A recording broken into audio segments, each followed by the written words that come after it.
Hi friends, welcome back to my channel. இன்றைக்கி நம்ம இந்த வீடியோவில் நம்ம டே டு டே லைஃப்பில் பேசக்கூடிய தமிழ் வார்த்தைகளுக்கு இணையான ஆங்கில வார்த்தைகள் என்னென்ன, அதை எப்படியெல்லாம் சொல்லலாம் அப்படிங்கிறதான் பார்க்க போகிறோம். இன்றைக்கி நம்ம ஒரு 20 இங்கிலீஷ் சென்டென்சஸ் கற்றுக்க போகிறோம். நம்ம எப்போதும் போல் தமிழில் சொல்லி அதை அப்படியே இங்கிலீஷில் ட்ரான்ஸ்லேட் பண்ண போகிறோம். இந்த வீடியோ நீங்கள் இப்போ தான் ஃபஸ்ட் டைம் பார்க்குறீங்க அப்படின்னா நம்ம சேனலை சப்ஸ்கிரைப் பண்ணிவிட்டு பக்கத்தில் இருக்க பெல் ஐக்கானை கிளிக் பண்ணிக்கோங்க. இப்போ வாங்க வீடியோக்குள்ளே போகலாம்.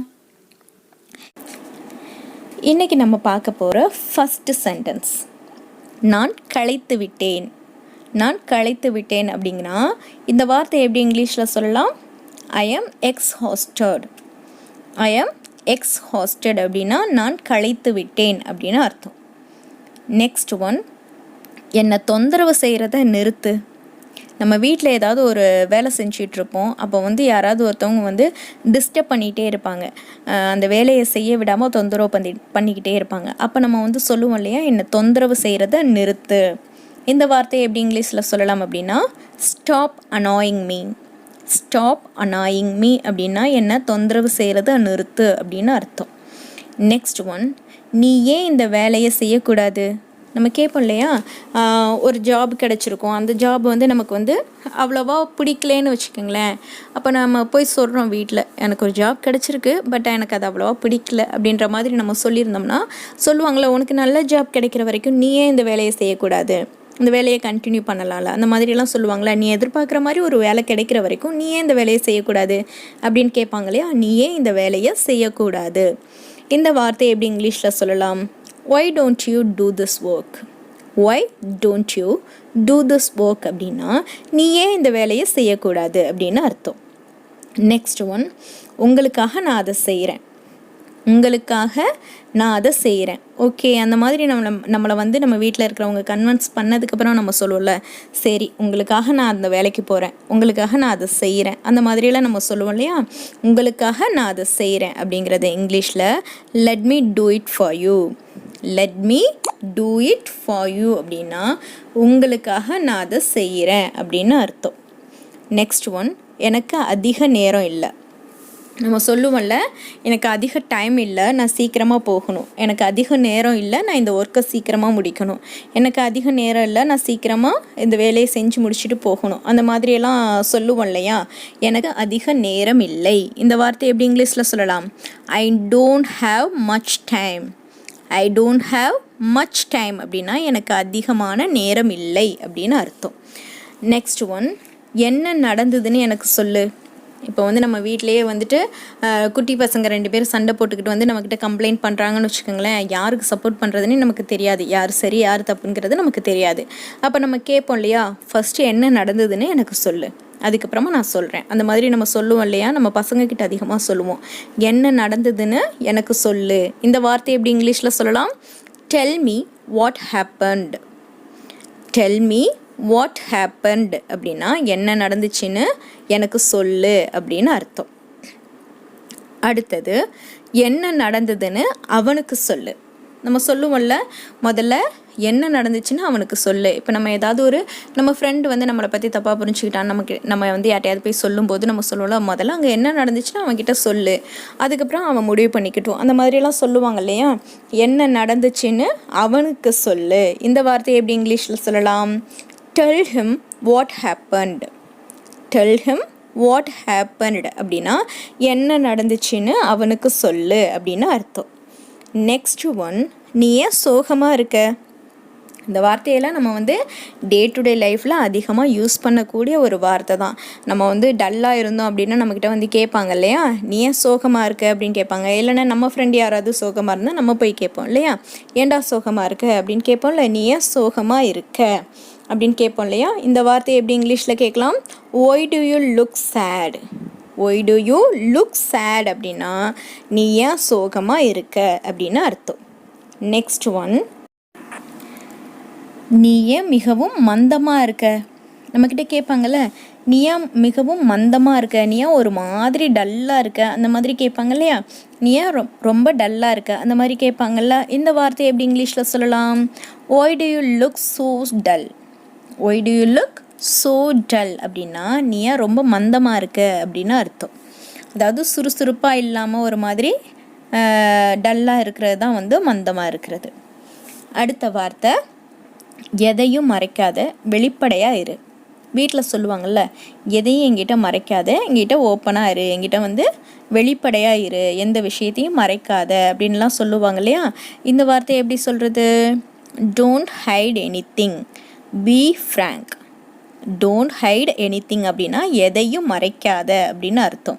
ஹைட் அப்படின்னா மறைக்கிறது, டோன்ட் ஹைட் அப்படின்னா மறைக்காமல் இருக்கிறது. ஓகேவா? எனி திங் அப்படின்னா எதையும், டோன்ட் ஹைட் எனி திங் அப்படின்னா எதையும் மறைக்காத.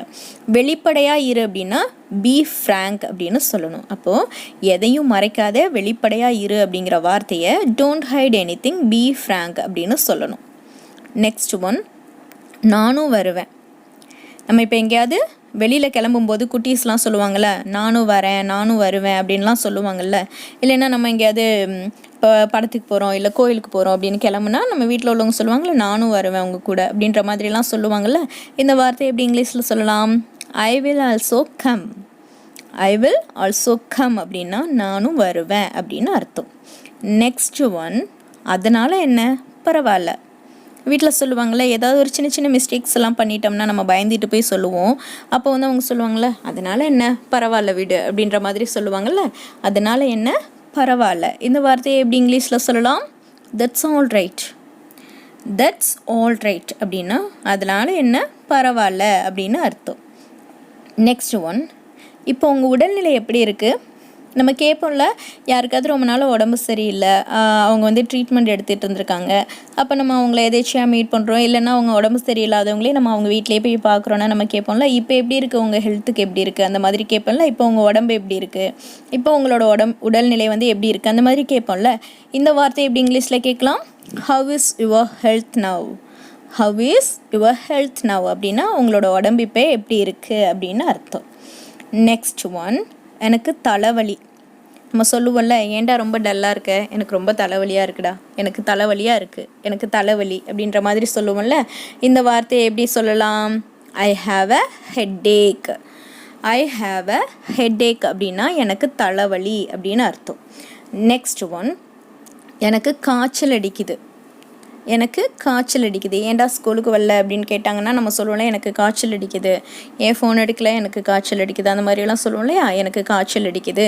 இந்த வார்த்தை இங்கிலீஷில் எப்படி சொல்லலாம்? I have a fever. I have a fever. Next one, எனக்கு இப்போ சாப்பிட தோணலை.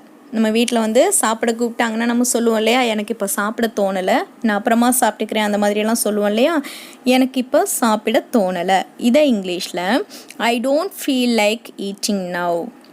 I don't feel like eating now அப்படின்னா எனக்கு இப்போ சாப்பிட தோணலை அப்படின்னு அர்த்தம்.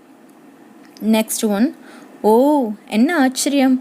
நம்ம ஏதாவது நடந்ததுன்னா நம்ம சொல்லுவோம்ல, ஓ என்ன ஆச்சரியம் அப்படின்னு சொல்லுவோம் இல்லையா. இந்த வார்த்தையை எப்படி இங்கிலீஷில் சொல்லலாம்? Oh my goodness. Oh my goodness அப்படின்னு சொல்லணும். நெக்ஸ்ட் ஒன், என்ன பரிதாபம், எவ்வளோ வருத்தம் அப்படின்னு சொல்லுவோம் இல்லையா. சில விஷயங்களெல்லாம் ஏதாவது இப்போ ஒரு ஆக்சிடெண்ட் அந்த மாதிரியெல்லாம் நடந்ததுன்னா சொல்லுவோம்ல, என்ன பரிதாபம், எவ்வளோ வருத்தம் அப்படின்லாம் சொல்லுவோம் இல்லையா. இதை வந்து எப்படி இங்கிலீஷில் சொல்லலாம்? What a pity, how sad. What a pity, how sad அப்படின்னு சொல்லணும். நெக்ஸ்ட் ஒன், நீங்களும் தான். நம்மக்கிட்ட வந்து யாராவது நீங்கள் ரொம்ப அழகாக இருக்கீங்க அப்படின்னு சொன்னால் நம்மளும் சொல்லுவோம் இல்லையா, நீங்களும் தான் அழகாக இருக்கீங்க அப்படின்னு சொல்லுவோம் இல்லையா. நீங்களும் தான் அப்படின்னு சொல்லுவோம்ல. இந்த வார்த்தையை எப்படி இங்கிலீஷில் சொல்லலாம்? You two. யூ டூ அப்படின்னா நீங்களும் தான் அப்படின்னு அர்த்தம். நெக்ஸ்ட் ஒன், என்னால் செய்ய முடியும். ஏதாவது ஒரு விஷயத்த சொல்லி இந்த விஷயத்தை உன்னால் செய்ய முடியுமா அப்படின்னா இந்த விஷயத்தை என்னால் செய்ய முடியும், என்னால் செய்ய முடியும் அப்படின்னு நம்ம சொல்லுவோம் இல்லையா. இதை இங்கிலீஷில் I can do. I can do அப்படின்னு சொல்லணும். ஓகே ஃப்ரெண்ட்ஸ், இன்றைக்கான 20 சென்டென்சஸ் என்னென்ன அப்படிங்கிறத நம்ம பார்த்தாச்சு. எல்லாத்தையுமே தமிழில் சொல்லி அதை வந்து எப்படி இங்கிலீஷில் சொல்கிறது அப்படிங்கிறது பார்த்துருக்கோம். இப்போ நம்மளோட ஹோம்ஒர்க்குக்கான டைம். நான் இங்கே வந்து ஒரு 5 தமிழ் சென்டென்சஸ் கொடுக்குறேன். அதை அப்படியே நீங்கள் வந்து இங்கிலீஷில் கன்வெர்ட் பண்ணி கமெண்ட்டில் பிங்க் பண்ணுங்கள். ஆன்சர் பார்த்துட்டு சரியா இல்லையாங்கிறத நான் சொல்கிறேன். இன்றைக்கி நம்ம பார்க்க போகிற ஃபர்ஸ்ட் ஒன், அவனால் செய்ய முடியும். செகண்ட் ஒன், அவள் களைத்து விட்டாள். தேர்ட் ஒன், அவன் ஏன் இந்த வேலையை செய்யக்கூடாது.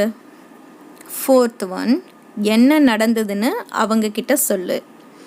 ஃபிஃப்த் ஒன், அவனுக்கு காய்ச்சல் அடிக்குது.